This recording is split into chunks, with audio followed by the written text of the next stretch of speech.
So my name is Adam Brown, and yeah, really, really happy to be here. There is Sam, just back from his previous session. So I work at BT Sourced. I head up the digital garage at BT Sourced, which is the procurement company for British Telecom in the UK. So I have my mission to digitize our procurement function as quickly, as rapidly, and as deeply as we can, but also partner with some really cool, really early stage startup companies as well, because that's where the innovation really comes from. It's these small ones. So that's me.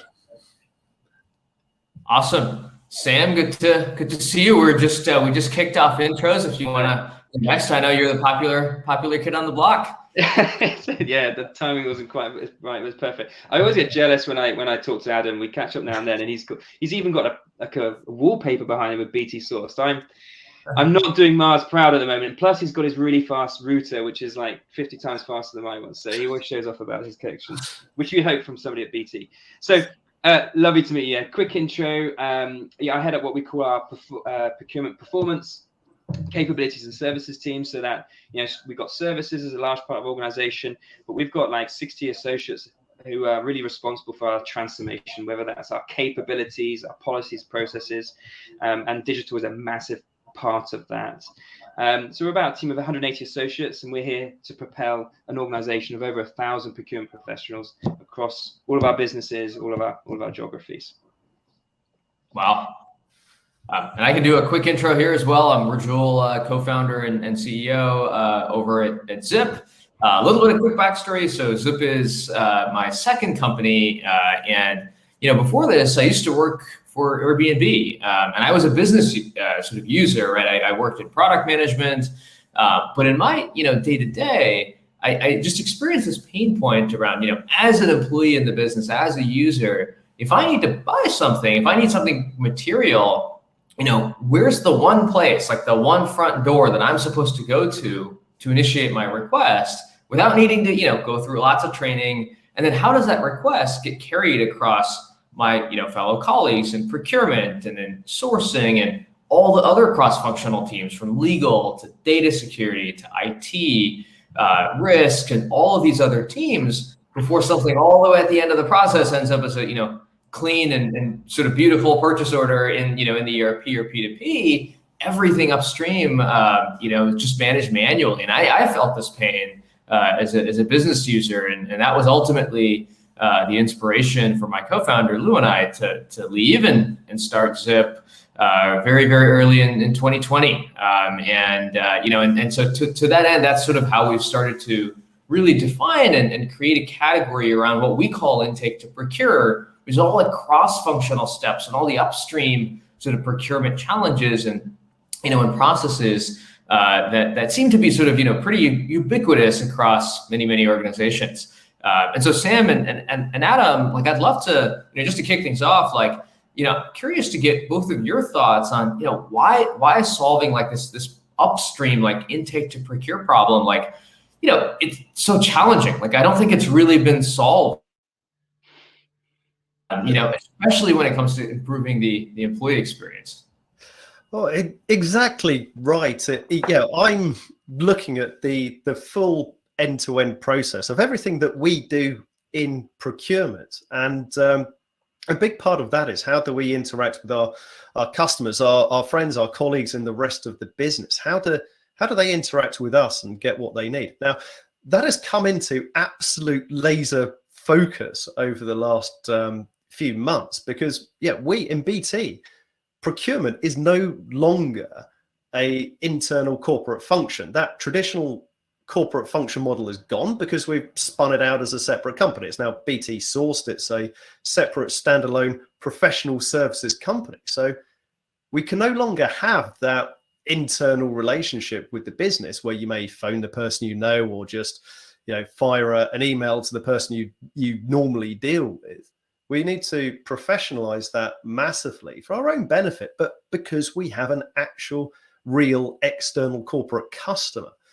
So all of this stuff which people would typically accept in a big organization you can always make it better, but they would accept the hiccups. They would accept the oddities, So when you want to buy something, well, maybe something's already there on a catalog, maybe it isn't. But trying to work, is something there? I can go and buy it today. It's on a catalog. I can do a few clicks and I can purchase it.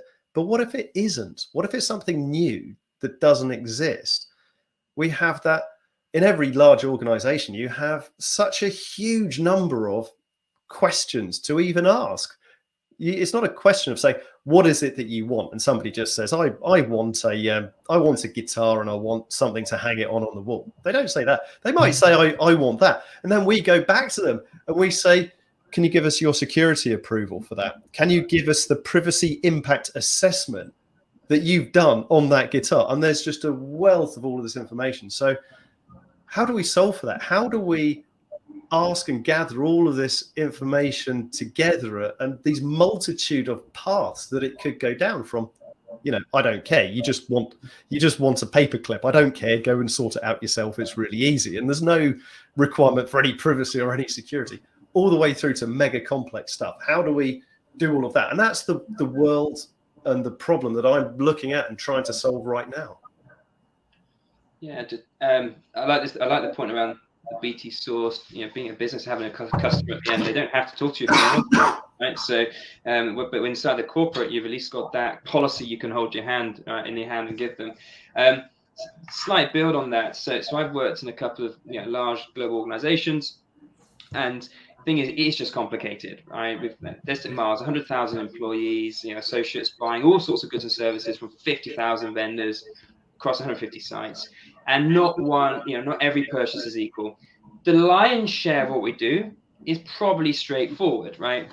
In fact, this is a dilemma I presented at a hacker conference like 5 years ago, where I showed a bit of a what I call my tube map. So we have a source to pay process, if you can see it, right? If that works, right? And basically there's lots of squiggles on it. But what I wanted to illustrate was, we've spent a lot of energy, probably 10 to 20 years, in the purchase order to the requisition to the invoice. And yes, right, things have automated, things have got much better. But the end user doesn't just see that piece, right? Yeah, 8 out of 10 purchases probably follow that really well. But it's when they're buying that thing that's going to be the game changer for the business, and they just need the vendor in today so they can start working together. It's when we're introducing something really high risk to organization that we need to do all those checks. And organizations breaking themselves into pieces. You have a procurement team, you have an IT security team, you have a privacy team, all right, you have your legal team, and then we all have our pieces of our process, and we think it's perfect, and some of it sticks together well, most of it doesn't. And the end user just goes, I just want to buy something, right? I've got to get my job done. I've got to run my business. And we do a terrible job of just putting the envelope on top and say, in that scenario, off you go down here. In that scenario, I'm going to handhold you because it's complicated. In this scenario, right, I need you to click on these buttons. So I think this is a huge opportunity. It's a huge opportunity to, one, define exactly what their process is end to end. And it's a huge opportunity to be that concierge for the business, right? Procurement is that window to the supply chain. Let's own it, right? Let's be our concierge and help the business through this complexity. But it's not easy. It's going to be, and that's what we talked about in the previously. Us putting a heart on a process and saying, yeah, that's exactly what we need to do. Not easy. Let alone putting the technology on top. No, there's this lack of the problem that both of you mentioned is just, and I see it so often too, it's almost like the multiple intake problem is what we call it, right? Because it's like, oh, I just explained to security I just have to re-explain it to this team and then this team and then maybe that team. And it's almost like re-answering 80% of the same questions, but in slightly different ways, sort of over and over again. Or then you have this sort of pattern of, there's all these front-loaded questions that are over-indexed, and then what happens is that the business person sort of feels, oh, well, I'm not ready for that yet, but then you have the challenge of, well then, the sourcing team's going to get involved potentially too late, and it's all about asking the right amount of information based on the intent of the user at the right time, and then automating as much of the downstream processes or triggering the right ones and not the ones that don't need to be trigger, but I think that resonates. Yeah, go ahead, Adam. Sorry. And certainly when you get into these kind of these big organizations, like, with Sam and with myself, we got roughly the same number of employees. As 100 in BT, not in BT Source. Don't have 100,000 employees in BT Source. So there's about 100,000 in BT, about the same in Mars as well. And we have these big similarities and this big complexity of, as you say, asking that right amount at the right time, but putting it in a really easy to ask way. Ultimately, we want to get to the stage where you can just have a natural conversation with some kind of bot, and it will pass through and figure out what it is that you're actually asking for, and point you in the right direction and gather the right simple bits of information. But we're a way off from that at the moment. So there are some first initial steps to make. And I was having a conversation with one of my friends out in BT, and he came out with this absolutely fantastic quote, which I thought this was so true. It's going through the procurement process, answering the questions. And you've got the questions for procurement and for security and for technology, and it goes on. And as Sam said, every time you've answered it, there's more. And he said, it's like that film, The Godfather, and Al Pacino says, just when I think I'm out, they drag me back in. It sometimes feels like that, but it's all there to protect us. It's there to protect the business. All of the stuff that's being asked for is relevant and it's valid. But the problem is it's grown over a period of time. It's incrementally been added to over time. And nobody's ever looked at it in one go and said, well, we're kind of asking the same question here and here and here, but it's across 3, 4, or 5 different and disparate teams across the business. So how can we ask it once? How can we ask it in a really, really slick way? How can we do all of that and workflow it appropriately? And the bit that I'm really interested in is, after we've been running something for a while, how can we constantly monitor that and say, okay, well, as part of this process, what we thought was manual, you've done the same thing 10, 20, 50, 100 times. Well, that means it's automatable. So how do we get to that automation of the process? So we just simply stop doing things. Sam's tube map is an absolute piece of genius. He did it was Hackett, wasn't it, a few years ago, the Hackett conference. I remember that, and I have plagiarized it, I will confess, Sam. It's really, really fascinating. And with that tube map, effectively what you want to do is start closing the stations. You don't want the tube train to stop at the station. You want it to keep going past as much as you can. So yeah, those are great points. I'm curious, like, from both of your guys' sort of perspective, like, when you look at the employee experience, you look at the sort of the intake to procure part of the process, like, like if the crawl, walk, run sort of approach, like what does crawling even look like for such a large enterprise, right? Like when you're trying to, it's almost like a Titanic sized sort of ship that you're trying to sort of shift and change. Like how do you just kind of get started? Yeah, I can jump straight on this one because it's tough, right? I had hair before my first P2P project, so that's why it's always a joke I say, because it just to get your policy aligned to a P2P system can be tough, and the waterfall method, the traditional here's a roadmap, 3 years are going to have this thing in, is not the way forward here, and that's down to not just the complexity, but a lot of what we need to get out of our processes in people's heads, right? We don't document everything. And plus, we need to find the language that resonates with the business. Those questions that Adam talked about, I bet a lot of them people don't even understand. Oh, can you define the category? What the heck's a category, right? To the end user, let alone, and that's the starting point. So, spend. Well, is it total contract value? Is it purchase order? So we've got to kind of really, really play with this and get our arms around it. And it's going to require plug-in different types of technology to make it work. So I would start with setting a really good mission. So easy and safe is sort of the couple of words we use at Mars, right? We want to make it as easy as possible for our business to work with suppliers, but it needs to be safe. It's never going to be like the home experience of they use their credit card or Amazon. They're spending company money. They're introducing risk into the organization. We have consumers, right, that we need to care about. So we've got to make it safe, but it needs to be appropriate.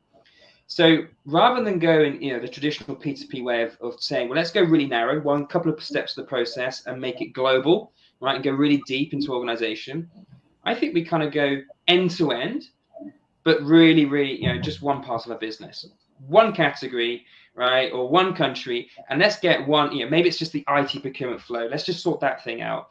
And because I think once you get the rhythm, it's going to be a bit clunky. When you have the rhythm, it will work. So it was a CDO, it was at Lloyd's Bank, actually. He said to me, look, when you're on this digital journey, do not get sucked into fixing the world's problem everywhere straight away. The best thing you can do is fix one problem for as many people as possible. And so that's what I'm saying. Pick that end-to-end flow, but pick it in one area of the business, and then start going from there. Well said. Curious to get your thoughts, Adam. Maybe even more simple than that, because we've gone down every possible scenario that you can think of for doing a design and deploying it, from doing a design for the full complete end-to-end and designing something in 6 weeks worth of workshops and then taking a year to build a thing. We've done that, and we've done the complete deploy, make it live, and then just iterate it. So we've done both ways.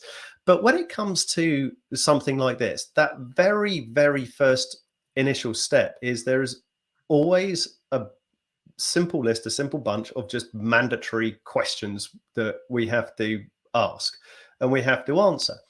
And I look at it from, well, what are people coming to procurement as a function for? What are they actually coming to us for? And let's see what that list is. We're not going to have the full list, but we can certainly make a starter.